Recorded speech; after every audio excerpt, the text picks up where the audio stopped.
Hello again, it's Kyle Edwards with Top Mate Games. We're go ahead and I'm going to go over another draft deck. This one is we were drafting Arcane Rising, one of my favorite, if not, I think might be my current favorite set, but I might be biased just because I like Runeblade and is the introduction of Runeblade and some other cool cards. Um, and so it was a great time. I would highly recommend draft if you want to do draft. It was easy. You just kind of like early on stay open, then try to stick in a hero. Like at some point I saw Viserai cards. Like I was just getting fed Runeblade card after Runeblade card, and I was like, I didn't want to force Runeblade, even though Runeblade's my personal favorite. But it was just so open. I was like, I'm going in, and I just got amazing Runeblade cards. Ended up 3-0ing this draft. It was a great draft deck. I ended up playing more than 30 cards. I recommend that just because you can exhaust people or not get exhausted, basically. Fun note. So this wasn't a sanctioned draft or anything. So like you can't do this in a sanctioned tournament, just FYI. But someone opened an Eye of Ophidia and we proxied it for them so they wouldn't have to shuffle it up. I actually ended up with the Eye of Ophidia. So if you need an Eye of Ophidia, I got one for trade. But that was kind of neat. It's just like a little memento that we had because it was so busted when he opened the Eye of Ophidia. Like someone opening a Fable in a draft is just ridiculous. Um, Cards I didn't play, like I randomly hate drafted slash maybe that's all there was to pick on those. I think I actually got Endless Arrow pretty early on because I was like, oh, Ranger's decent in draft and it's a super rare, so I picked it. But I ended up not playing the No Rune Hood because I have just a straight better card, and I don't really like any of these cards. I just happened to randomly draft them, so I wouldn't play those. But my hero was Viserai, and my equipment lineup was actually pretty good. I mean, obviously you get the free Nebula Blade for playing him. I had the Vest of the Fire First Fist, which is decent in your deck, because like you have stuff with Go Again. If you hit them, then you can like just get free 2 resources.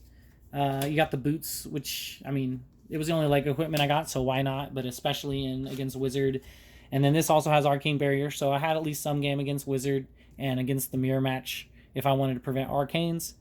And then Crown of Dichotomy is decent just because you can randomly use the ability. That's why I didn't play the Null Rune Hood, because it's just strictly better Null Rune Hood if you're playing Runeblade. So that was my equipment and my hero. I played... Okay, so this card... So I think this is why my deck was better than the other guy drafting Runeblade, is because I understood Runeblade better than him. He was kind of newer to the game. But Lead the Charge, amazing. I have two red, a yellow, and 2 blue. Like, this card is amazing in Runeblade. It lets you do exactly what you want to do because it just says action card. So whether it's a non-attack action or an attack action, he can give you Go Again. So if you lead with this, then Viserai is ready to go. So every Runeblade you play after that, you get to get more and more Rune Chant tokens. This is similar. I mean, it's a non-attack action with Go Again. So you want to play as many of those as possible. I had a Fate Foreseen, which isn't bad to defend with. It's just not a bad card, so I ended up playing it. Plunder Run, amazing. Again, non-attack action, and it can threaten. Plus, it pitches for blue. I randomly got and Become the Arc Knight, which is less good in draft, but it's still a decent card. I mean, it has Go Again, and, will let you keep chaining with Viserai. And you can like basically sculpt your hand like, oh, I have an attack action, I need a non-attack action, or vice versa. So I'm going to keep going into the non-attack actions. I had one of each Oath of the Arc Knight. Not a bad card. I mean, you make Rune Chant tokens. It buffs your attack. Costs 2. Blocks for 3. It's not bad. I had 2 red and 2 blue Bloodspill Invocations. I like this card, actually, especially the red one, like to actually straight up play it, because it only costs 1. It has Go Again, so it's like good for him, his ability, because it's a non-attack action.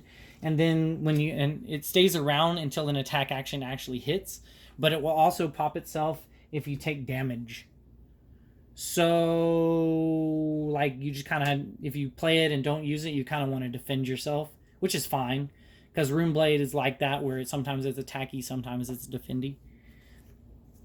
And then for Read the Runes, I had a red, 2 yellow, and a blue on the Read the Runes. Very good card, especially with Lead the Charge, because it costs 0. So you can, I think,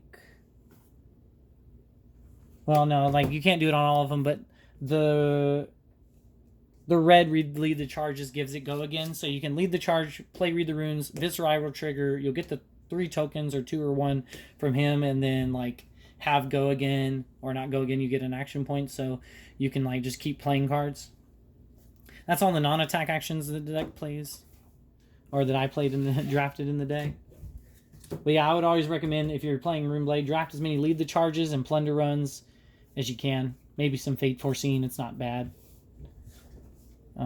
He's all about the non-attack, like having a non-attack action with go again as your first move.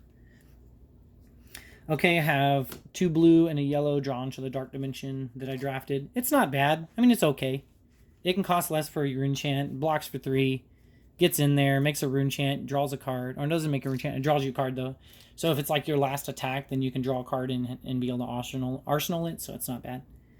But it was okay. Like, I didn't like attacking with this. I probably pitched it more often than not.